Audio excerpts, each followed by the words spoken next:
There's a little bit of talk in the House today about a particular journalist going low. It seems to me to be a bit of a debate that always happens, which is they're showing their offence for a word rather than their offence for 500,000 women who have had their money ripped away from them. It does feel a little bit pearl clutchy, but actually, Chewie, do you want to play that, the longer one of those two other clips? It's only about 20 seconds, which is Brooke Van Velden in the House today being very stampy about being a strong woman. I'm a strong woman after two men allowed. Trying to jump in. Do you know what I'm talking about, Chewie? Yes, I have managed to work that out by using my context clues. Thank you. Strong woman. Play strong woman. It was hard to find a single sentence in Andrea Vance's article I agree with. That would be enough of an answer.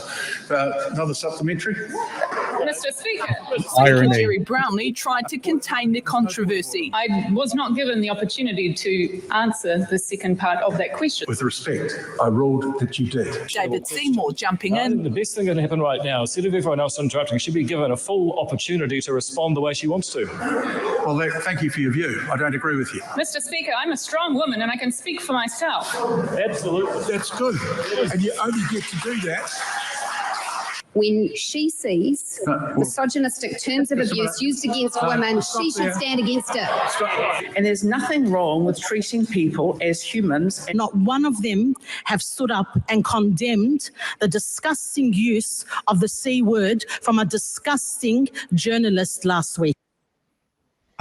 Chewie made the point when we talked about this a couple of nights ago, and it's fair. Chewie was right that the unfortunate thing about the use of the C word by Andrea Vance is they will use it to deflect, and they're trying that. But there is a very strange irony that the National MPs are very upset that not one woman from the other side stood up to condemn the use of the C word, where I'm sure on your side of the house, Marama, you're going, why is not one woman from that side standing up for the billions of dollars that the government's ripped out of equal pay cases? But I'd love your response about this whole... Yeah, I'm really keen to talk about this because I have famously been slurred with that same word in quite a public way as well. Look, I'll start by saying, of course, it is never good enough to stand by where there is misogynistic abuse and insult at any woman. Absolutely. But what we need to be what we need to be clear about here is you are talking about women in power with ministerial power to make decisions and to choose to make change. Whenever we are talking about who are victims here, we have to have a critical analysis of who holds power and who does not. And so all of these, often lowest paid women workers who do not have the power, the ministerial powers of these ministers, of these female ministers, need to be centered in who is really the victim.